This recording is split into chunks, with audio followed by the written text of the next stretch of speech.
Howdy howdy, Ashton here, servicing animation information, and today we'll be reviewing the anime Afro Samurai. Afro Samurai was written and illustrated by Takashi Okasai, and followed up by a miniseries anime in 2007, produced by Gonzo Pictures. It won several Emmys at the time for its notable voice acting, notable animation, notable story writing, and a lot of other stuff that's just put in this small compact world.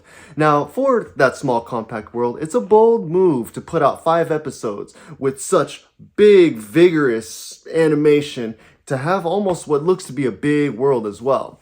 I think really good about the show that kind of just stands out is going to be more the storytelling. The storytelling just follows a young Afro samurai. I think that's his name.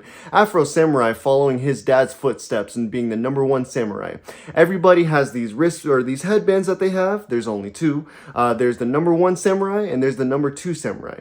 Afro's true goal is to be the #1 samurai, hunt him down, and kill him to take his headband to replace the #2 samurai that he currently is. The animation in itself is one of the best top-notch quality animations, especially for the time.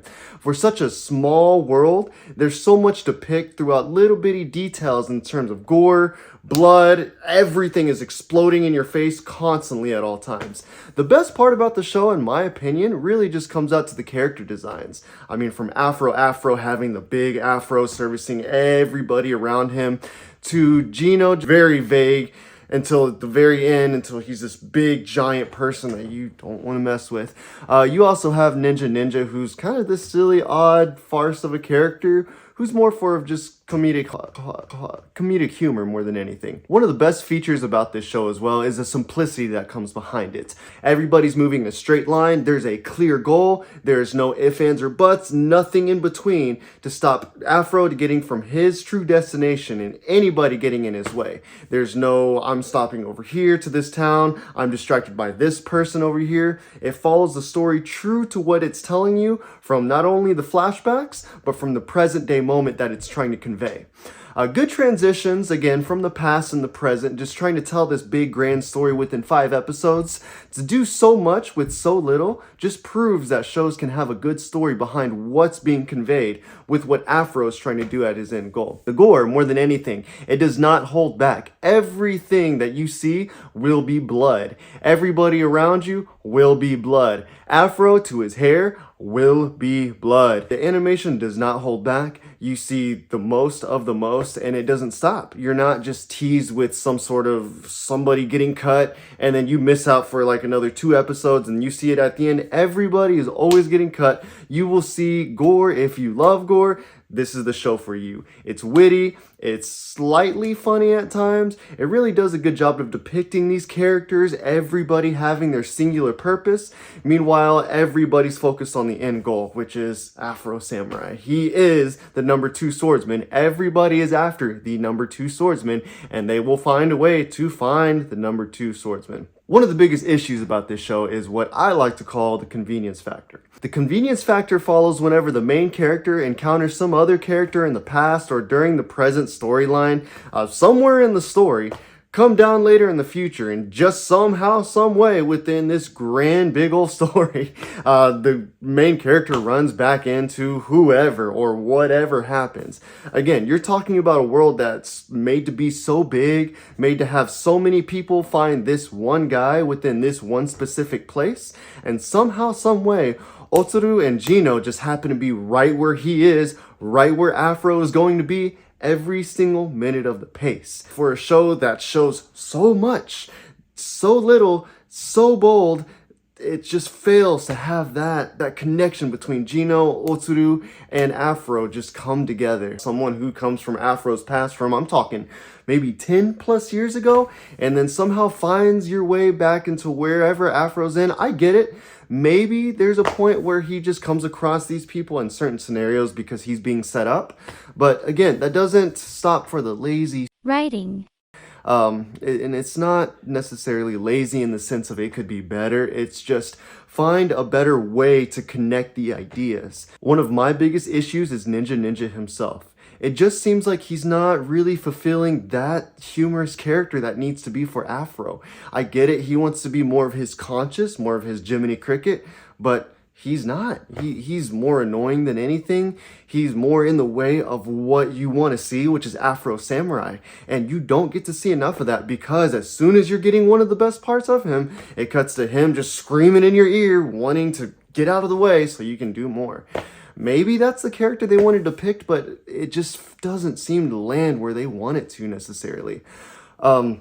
Yeah, for a character so bold, it's just not good. It hurts. It really does. I want more of Afro Samurai and less of Ninja. Every now and then, yes, make him say things that he needs to be in a part of. Make him say things he needs to say.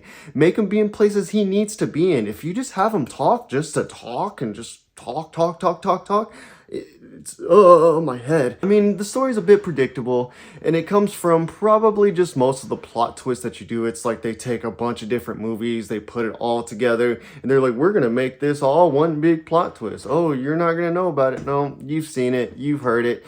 It happens. For me personally, it was a bit too understanding. I wish there was a bit more I could guess, or I guess spend less time guessing on the show and just actually watch and enjoy the show, because you just, I don't know, you see these characters and they have to explain it to you what's going on when you already know what's going on. You've already seen it, and somehow the show has to walk you through it.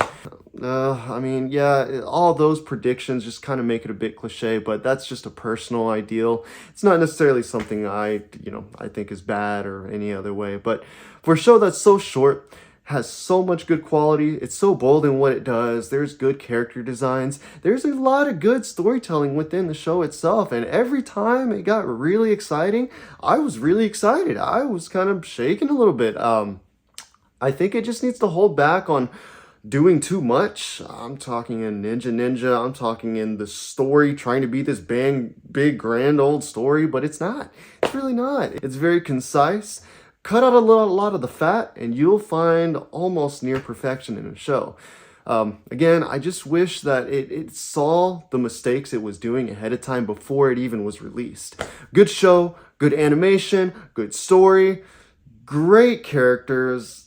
Sometimes not so much, but you cut out a lot of that fat, you just trim it out, and you'll find yourself a really good story. I still recommend it to anybody who wants to watch good animation or just good story in general. I mean, it's only 5 episodes. Give it a shot. It's what, maybe 2 hours out of your day? It's a movie. They even have a movie over the thing. I do recommend both of them. Personally, for me, just give a little bit more with a little bit less. Understand 5 episodes is 5 episodes, and don't try to overextend what you're doing. Just, I look forward more to what something like this has to offer, and I wish I could see more animations like this. I just wish they were a bit more self-aware in what they were doing. 6+. Give it a 6+. It's a good show, good everything. Afro Samurai, great character, lots of gore. I like the blood. I don't know, give it a shot. It's only 5 episodes. Yeah. If you want to see more content like this, throw in some recommendations down in the comments below. Don't forget to subscribe, and we will be seeing you in the next episode. This next one is going to be big, so don't miss it. Please hit the bell so that you can find out any more shows that do come out. We will be posting from now on every Tuesday and Friday. Let's go! Anime, Cisco Bang, Ashton, Afro Samurai, forever and ever, always, much love your way, forever.